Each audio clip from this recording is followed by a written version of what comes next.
Nos estamos acercando a Semana Santa, ya estamos comenzando Semana Santa, ¿no? Y cuando estaba pensando en qué deberíamos hablar hoy, qué deberíamos estudiar hoy, pensé o decidí que habláramos hoy de la Pascua, ¿no? Es un término que escuchamos mucho, sobre todo aquí por el francés, la Pâque. Y les voy a decir, voy a comenzar con definir qué es Pascua, según el diccionario de la Real Academia Española. Tiene 4 definiciones. La primera es que la Pascua es una fiesta, la más solemne de los hebreos, que celebraban a la mitad de la luna de marzo en memoria de la libertad del cautiverio de Egipto. Una fiesta hebrea, la asocian con la luna de marzo.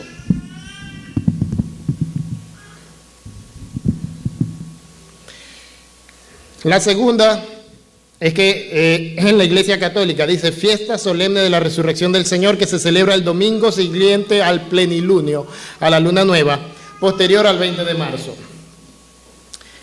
La tercera definición, según el diccionario de la Real Academia, es que cada una de las solemnidades del nacimiento de Cristo, del reconocimiento y adoración de los Reyes Magos y de la venida del Espíritu Santo sobre el colegio apostólico. No me lances piedras, estoy leyendo la definición del diccionario.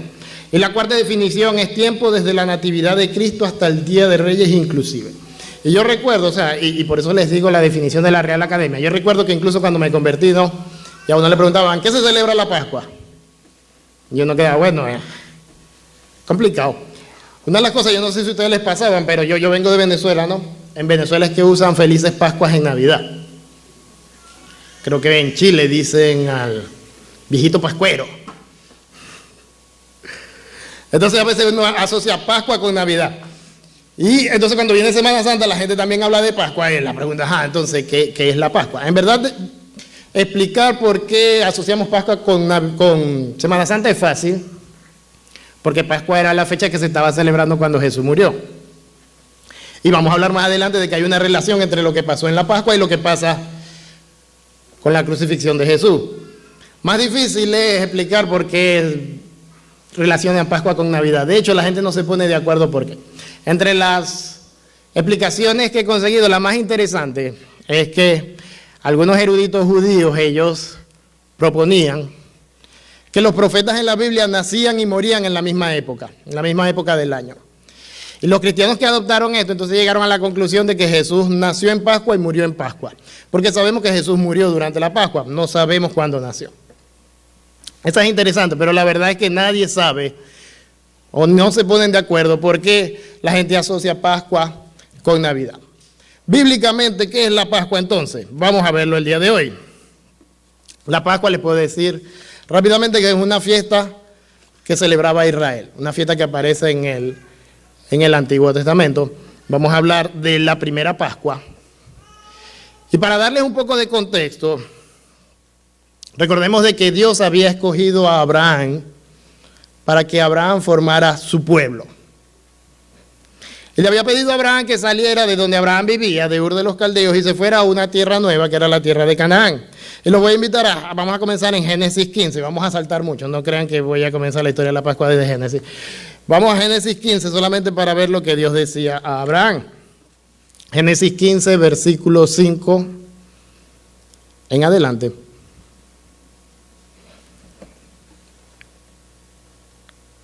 Génesis 15, 5, le dice Dios a Abraham, dice, y lo llevó fuera y le dijo, mira ahora los cielos y cuenta las estrellas si las puedes contar, y le dijo, así será tu descendencia. Y creyó a Jehová y le fue contado por justicia, y le dijo, yo soy Jehová que te saqué de Ur de los Caldeos para darte a heredar esta tierra. Dios lo llama y le dice, mira, tú aunque no tienes hijos, si puedes contar las estrellas, así va a ser toda tu descendencia. ¿Y dónde va a habitar esa descendencia? Le dice, en esta tierra que te haré heredar. Ellos estaban en Canaán. Más adelante, en el versículo 13 del mismo capítulo 15, le dice, entonces Jehová dijo a Abraham, ten por ciento que tu descendencia morará en tierra ajena y será esclava allí y oprimida 400 años. Mas también a la nación a cual servirán juzgaré yo, y después de esto saldrán con gran riqueza. Entonces Dios que está hablando con Abraham le dice, aquí van a morar todos tus hijos, pero ellos van a ser oprimidos por una nación, a la cual yo juzgaré. y tus hijos saldrán de esa nación con gran riqueza. Y le dice que van a pasar más o menos 400 años. 400 años después, entonces viene Moisés. Vamos a hacer un salto a Éxodo 3. Éxodo 3, del versículo 7 en adelante. Y llegamos a la época de Moisés. Moisés, por lo general, son las películas que, bueno, al menos en mi país las pasaban en Semana Santa. Aquí no sé, no creo. Pero normalmente en esta fecha uno habla de la historia de Moisés y de las plagas y eso. Éxodo 3, del 7 al 10, dice: dijo luego Jehová, bien he visto la aflicción de mi pueblo que está en Egipto, y he oído su clamor a causa de sus exactores, pues he conocido sus angustias, y he descendido para librarlos de las manos de los egipcios, y sacarlos de aquella tierra a una tierra buena y ancha, a tierra que fluye leche y miel, a los lugares del cananeo, del eteo, del amorreo, del fereceo, del heveo y del jebuseo. El clamor pues de los hijos de Israel ha venido delante de mí, y también he visto la opresión con que los egipcios los oprimen. Ve por tanto ahora, y te enviaré a Faraón, para que saques de Egipto a mi pueblo, los hijos de Israel. Cuando Dios llama a Moisés y le da esta tarea a Moisés, Dios le dice que ha escuchado el clamor de su pueblo, del pueblo oprimido, del pueblo que ha estado sufriendo bajo el yugo de los egipcios. Y dice que los va a sacar a una nueva tierra. Y manda a Moisés a que se presente a Faraón y le diga a Faraón que deje ir su pueblo. Y si ustedes han leído la historia o han visto la película, saben qué pasa después. Vienen las plagas. Se las voy a resumir, no las vamos a leer. Vamos a ver, las plagas en la Biblia las van a conseguir entre Éxodo 7 y Éxodo 12. La primera fue que el agua del río se convirtió en sangre. La segunda, que del río salieron ranas. La tercera, que hubo piojos por todo el país de Egipto. La cuarta fue toda clase de moscas. Y cuando llega la cuarta plaga, Dios hace una diferencia y dice: yo apartaré la tierra de Gosén, donde vivían los israelitas. Y dice: en la cual habita mi pueblo no habrán moscas. En la quinta muere todo el ganado de Egipto, más del ganado de los hijos de Israel no murió ninguno. Después la sexta, sarpullido con úlceras. 7 fue granizo, muy pecado. Y otra vez, donde estaban los hijos de Israel no hubo granizo. Después viene la octava, la langosta. La novena fueron las tinieblas. Y llegamos a la décima, la última. Morirá todo primogénito en la tierra de Egipto. Pero dice Dios que Él va a hacer diferencia otra vez entre los egipcios y los israelitas. Y así como llegamos a Éxodo 12, que es donde vamos a estar el día de hoy. Los invito a que busquen en sus Biblias Éxodo 12. Vamos a, el capítulo es largo, vamos a dividirlo en pedazos. Vamos a leer Éxodo 12 del 1 al 13. Dice que habló Jehová a Moisés y a Aarón, Éxodo 12 capítulo 1, diciendo: este mes os será principio de los meses. Para vosotros este será el primero de los meses del año. Hablad a toda la congregación de Israel diciendo: en el 10 de este mes tome cada uno un cordero de las familias de los padres, un cordero por familia. Mas si la familia fuere tan pequeña que no baste para comer el cordero, entonces él y su vecino inmediato a su casa tomarán uno, según el número de personas, conforme al comer de cada hombre, y haréis la cuenta sobre el cordero. El animal será sin defecto, macho de 1 año. Lo tomaréis de las ovejas o de las cabras, y lo guardaréis hasta el día 14 del mes, y lo inmolará, lo sacrificará toda la congregación del pueblo de Israel entre las 2 tardes. Y tomarán de la sangre y la pondrán en los 2 postes y en el dintel de las casas que lo han de comer. Y aquella noche comerán carne asada al fuego y panes sin levaduras, con hierbas amargas lo comerán. Ninguna cosa comeréis en el cruda, ni cocida en agua, sino asada en el fuego. Su cabeza y sus pies y sus entrañas. Ninguna cosa dejaréis de él hasta la mañana, y lo que quedare hasta la mañana lo quemaréis en el fuego. Y lo comeréis así, ceñidos vuestros lomos, o sea, vestidos, vuestro calzado en vuestros pies, y vuestro bordón, el bastón, en vuestra mano. Y lo comeréis apresuradamente, es la Pascua de Jehová. Pues yo pasaré aquella noche por la tierra de Egipto, y heriré a todo primogénito en la tierra de Egipto, así de los hombres como de las bestias, y ejecutaré mis juicios en todos los dioses de Egipto. Yo Jehová.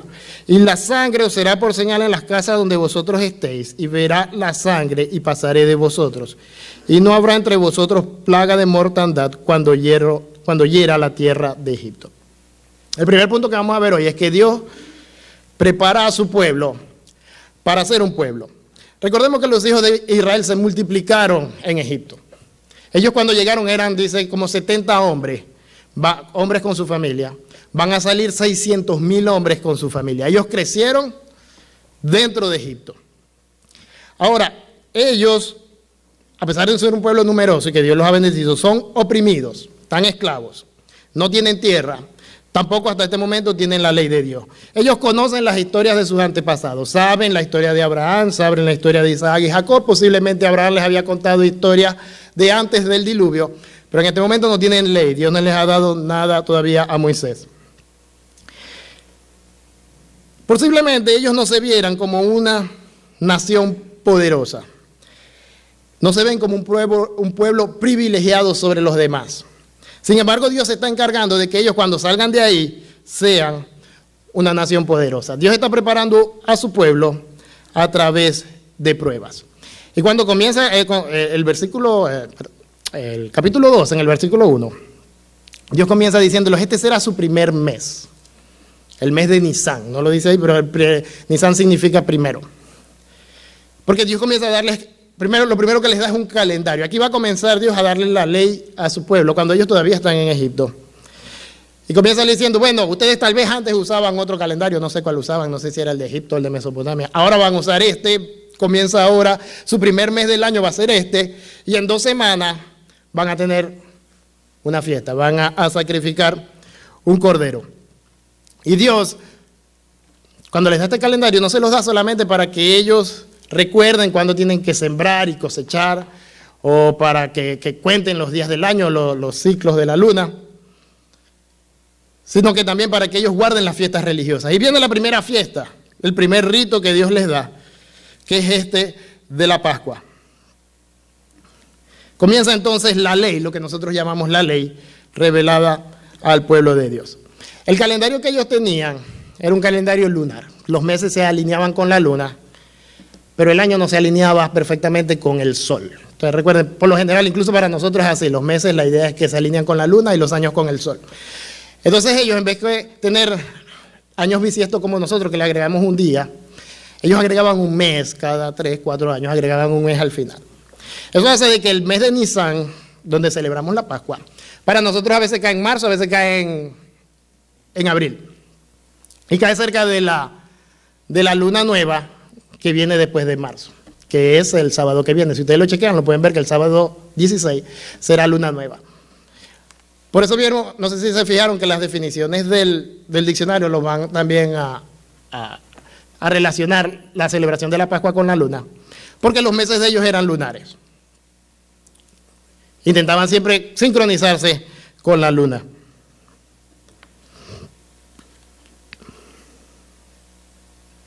Cuando Dios le pide a su pueblo, ¿no?, que haga este rito, nosotros tal vez podemos pensar que los ritos son algo extraño, ¿no?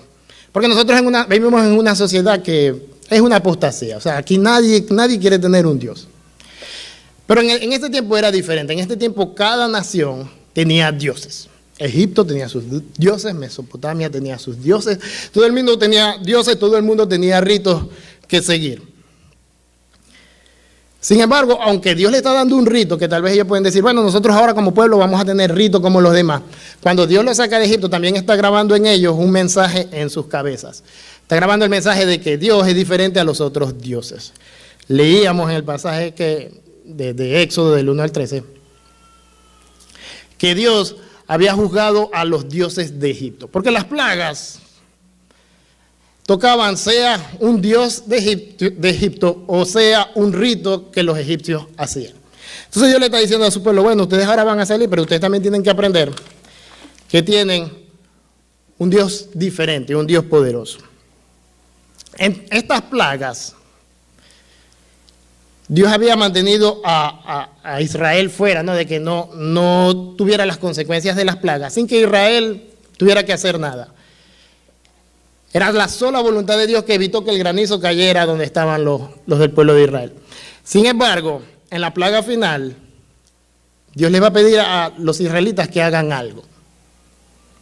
¿Y qué es lo que les pide que hagan? Dice que sacrifiquen al cordero, que tomen la sangre y la unten ¿dónde? alrededor de la puerta. Dicen los dos postes y en el dintel.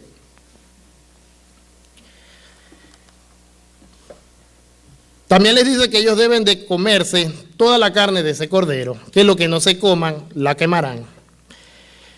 También les dice que tienen que comerlo con panes sin levadura, con hierbas amargas. También les dice que tienen que estar vestidos y listos como si fueran a salir. Y Dios les explica que todo eso es porque Él va a pasar y Él va a matar a todos los primogénitos de todas las familias. Pero cuando Él pase por donde están los israelitas y vean las puertas la sangre, dice que Él va a pasar de largo. Literalmente dice que Él va a saltar esa casa.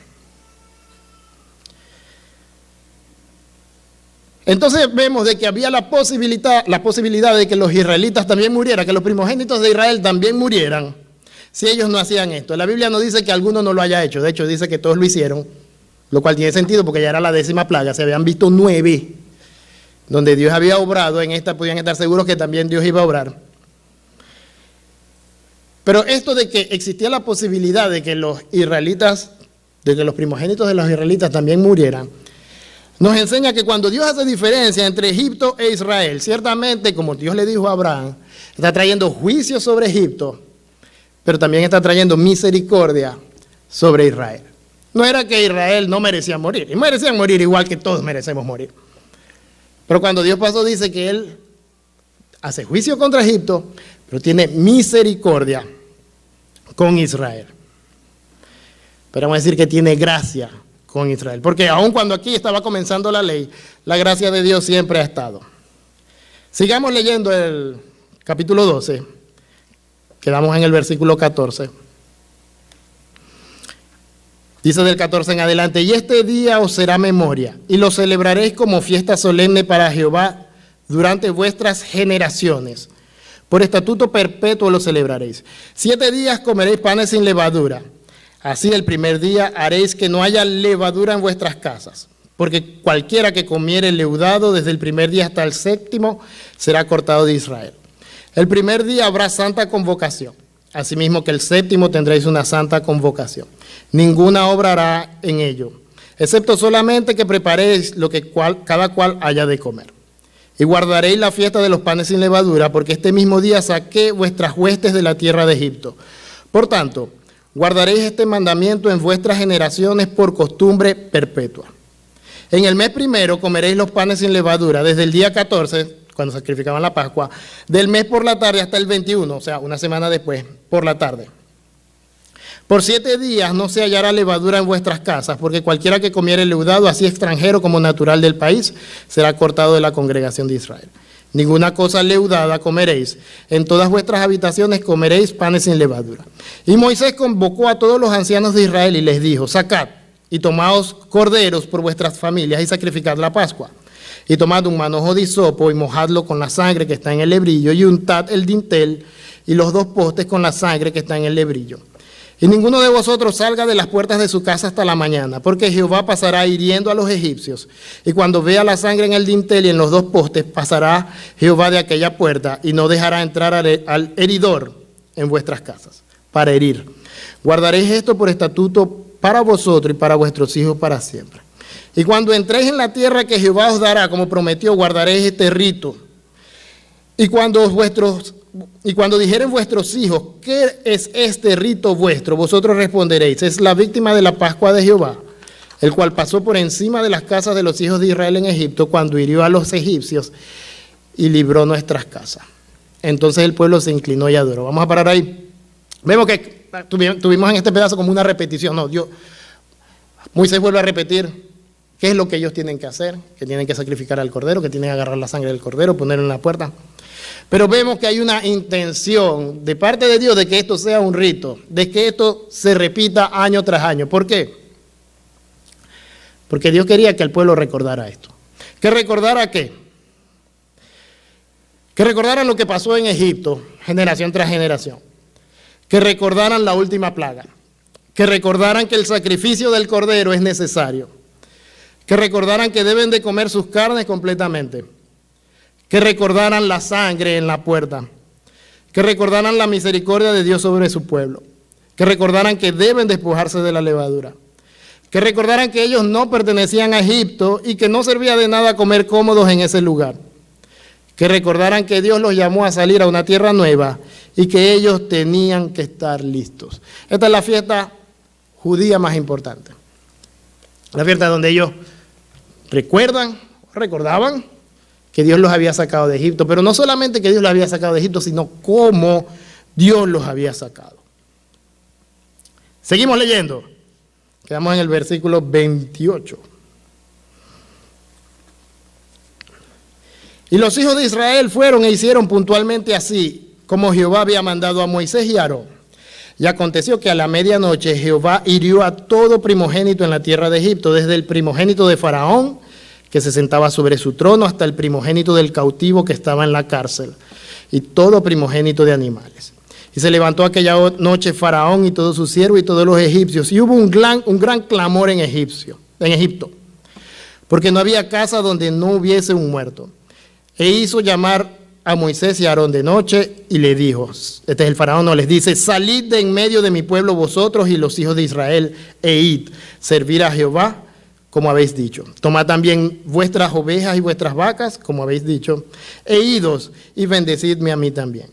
Y los egipcios apremiaban al pueblo, dándose prisa a echarlos de la tierra, porque decían, todos somos muertos. Y llevó el pueblo su masa antes de que se leudase, sus masas envueltas en sus sábanas sobre sus hombros.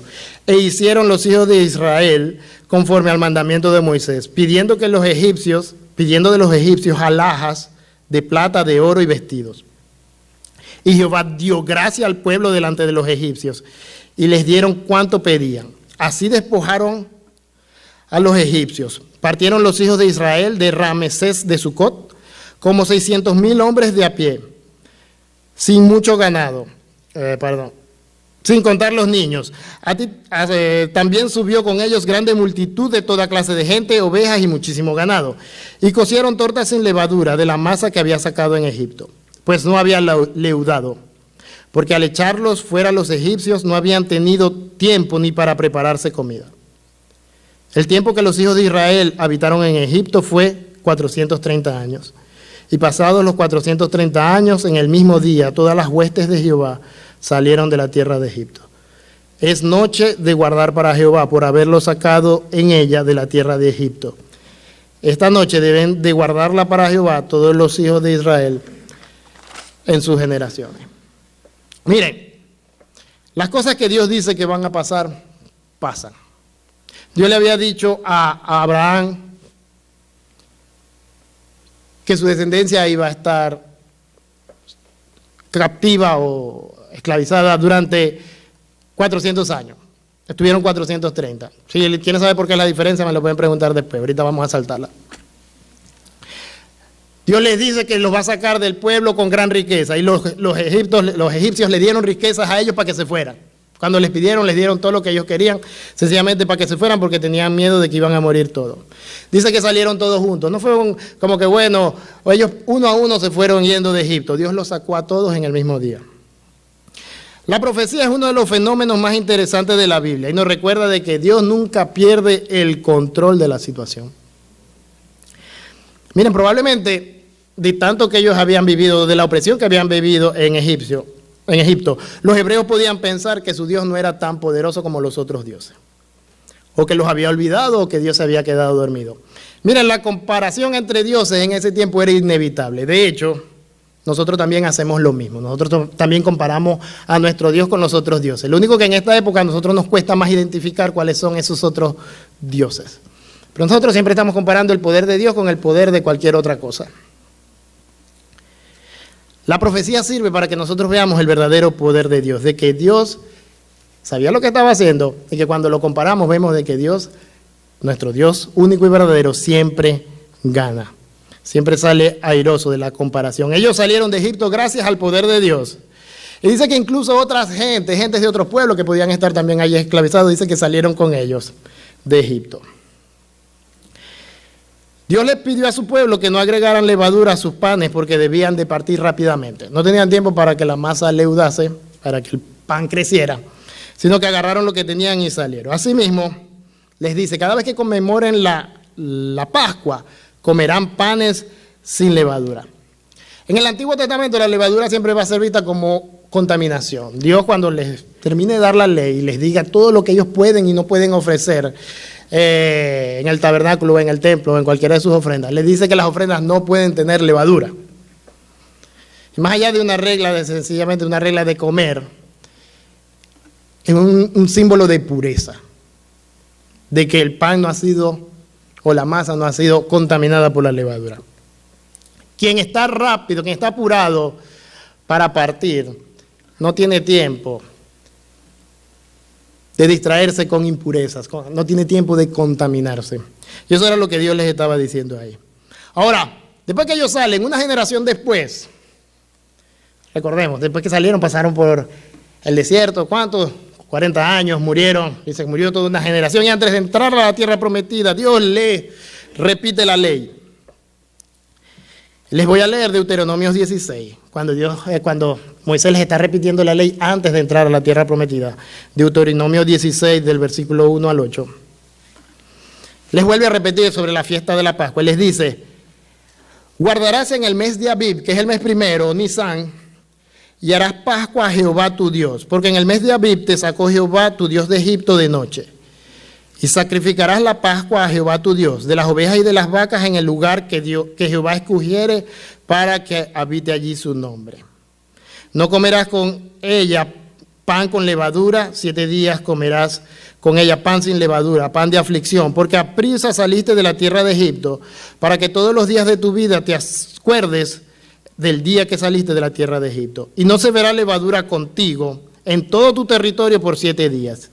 Y de la carne que matares en la tarde del primer día no quedará hasta la mañana. No podrás sacrificar la Pascua en cualquiera de las ciudades que Jehová tu Dios te da, sino en el lugar que Jehová tu Dios escogiere para que habite allí su nombre. Y sacrificarás la Pascua por la tarde hasta la puesta del sol, a la hora que saliste de Egipto. Y la asarás y comerás en el lugar que Jehová tu Dios te hubiera escogido por la mañana, y regresarás y volverás a tu habitación. 6 días comerás pan sin levadura, y al 7º día será fiesta solemne. A Jehová tu Dios no trabajarás en él. Cuando Moisés les está dando otra vez les está repitiendo la ley, hay una actualización. Hay 2 cosas que cambiaron. Tenemos que recordar que la primera vez ellos estaban listos para salir y estuvieron en el desierto viviendo en tiendas. Pero ya aquí van a entrar a la tierra prometida, van a tener su tierra y ya se van a establecer permanentemente. Y las 2 cosas que cambian, uno es la levadura. Antes era no habrá levadura en sus casas, ahora le dicen no habrá levaduras en todo su territorio. O sea, durante esa semana no podía haber levadura en todo el territorio de Israel. Pero la segunda llama más la atención, les dice ya no pueden matar o sacrificar el cordero en sus casas. Ahora tienen que sacrificar el cordero en la ciudad que Dios escoja. Y la ciudad que Dios va a escoger es Jerusalén. ¿Por qué? Porque el cordero tiene que morir en Jerusalén. Dios cambió esta fiesta que se celebraba en las casas, ahora es una fiesta de peregrinaje. Ahora cada uno de ellos tiene que salir de su casa e ir a Jerusalén. Y si ustedes se preguntan por qué, porque Dios quería que todo el mundo estuviera en Jerusalén, porque Dios quería que la gente caminara, sencillamente porque el cordero tiene que ser sacrificado en Jerusalén. Esta relación entre la Pascua y el sacrificio de Cristo es lo que algunos llaman tipo y antitipo. Y es sencillo.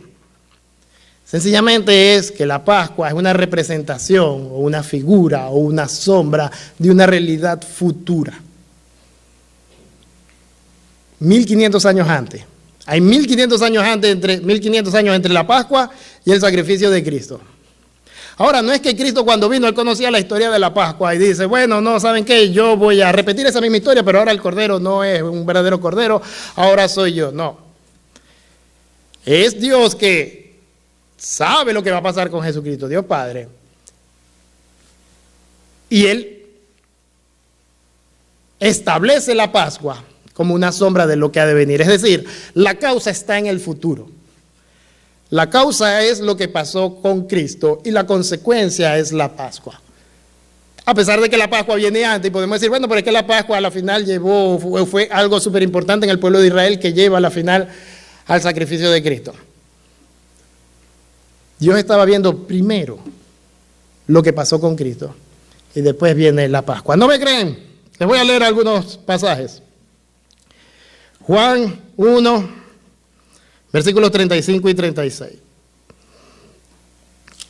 Al siguiente día estaba Juan, dos de sus discípulos, y mirando a Jesús que andaba por allí, dijo: he aquí el Cordero de Dios. Ustedes van a ver en todas partes en el Nuevo Testamento que Jesús es el Cordero.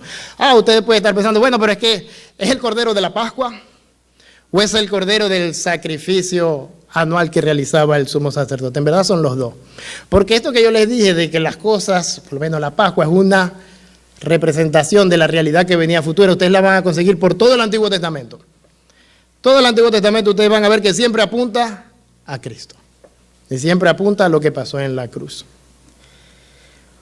Otro pasaje, Mateo 26 del 1 al 2, dice Jesús: cuando hubo acabado Jesús todas estas cosas, dijo a sus discípulos: sabéis que dentro de 2 días se celebra la Pascua y el Hijo del Hombre será entregado para ser crucificado. Jesús sabía que él iba a morir durante la Pascua. No podía morir en otra época del año. Porque la Pascua había sido establecida para él. Otro pasaje, Juan 19 del 31 al 33. Entonces los judíos, por cuando era la preparación de la Pascua, a fin de que los cuerpos no quedasen en la cruz el día de reposo, ya que Jesús había sido crucificado, pues aquel día de reposo era de gran solemnidad, rogaron a Pilato que se quebrasen las piernas y fuesen quitados de allí. Vinieron pues los soldados y quebraron las piernas al primero y asimismo al otro que había crucificado con él. Mas cuando llegaron a Jesús, como le vieron ya muerto, no le quebraron las piernas. Yo no sé si ustedes saben, pero yo no sé si no hay gente sensible aquí, ¿cuál era la tortura de los crucificados? ¿No? La tortura de los crucificados es que ellos no pueden respirar porque están siendo colgados de sus manos y pies. Y la única manera de respirar es que ellos tienen que jalarse con sus, más que todo con las piernas y con los brazos hacia arriba para poder respirar. Y obviamente se están jalando de los clavos, que es lo único que los está sosteniendo a la cruz. Cuando los querían que se terminaran de morir, lo que hacían era que le partían las piernas y el mismo peso los iba a terminar de asfixiar. Cuando llegan a Jesús, se dan cuenta de que ya ha muerto, posiblemente porque ha perdido mucha sangre, y ya no tienen que romperle las piernas. El asunto es que al Cordero de Pascua no se le podía romper ni un hueso. La pregunta es, ¿por qué a un cordero no se le puede romper ni un hueso? Porque Dios estaba implementando o instaurando la Pascua, viendo lo que pasaba en la cruz.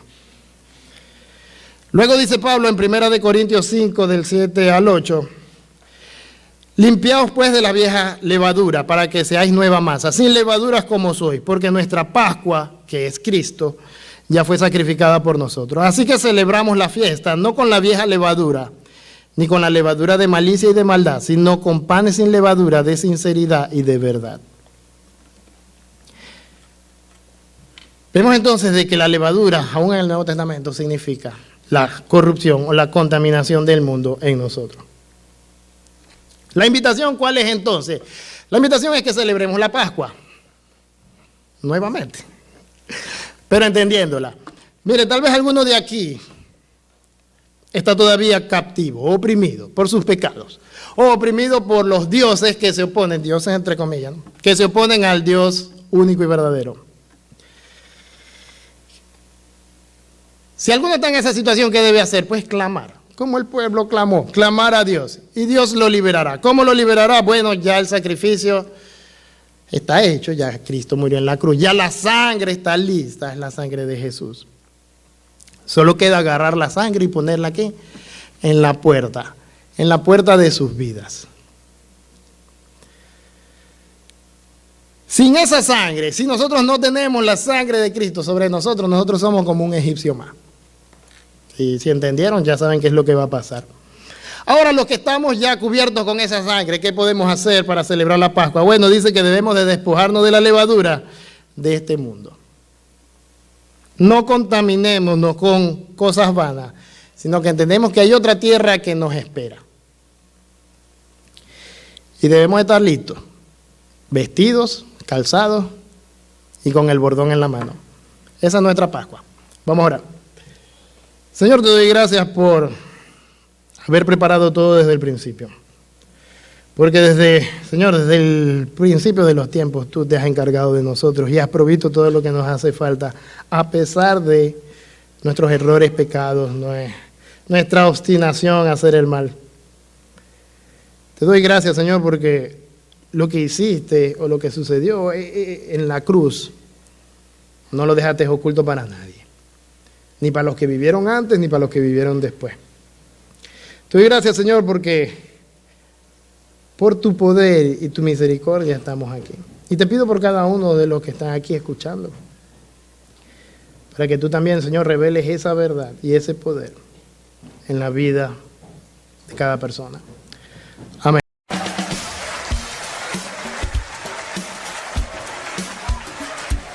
¿Quién como el Señor? Todos alabemos su nombre hoy. Aleluya. Hey, hey, hey.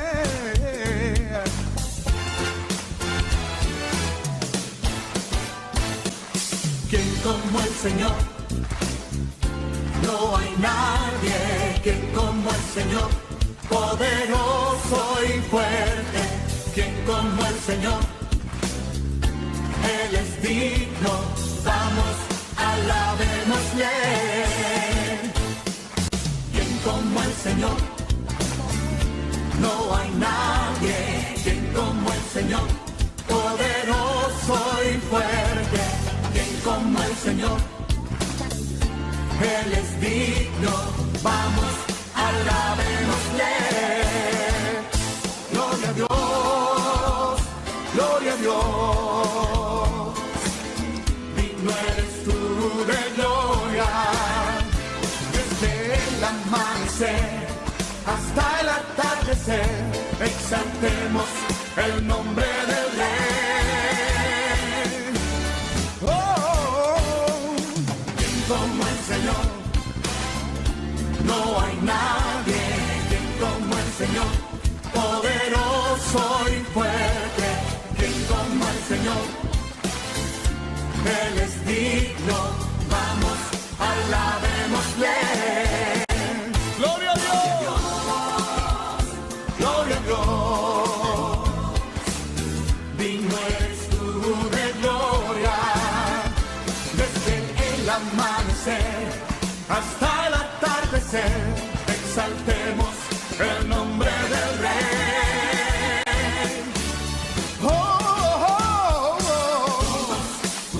Todos unidos, demos gloria a Dios. Todos unidos, démosle gloria. Todos unidos, démosle gloria.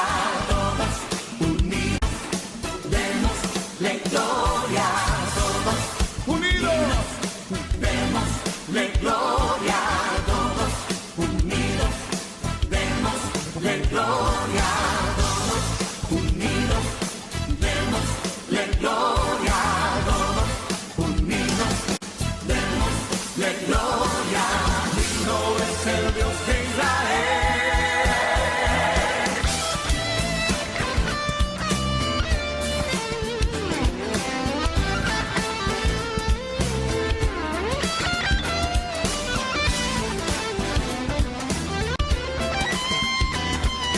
Vamos, alabémosle.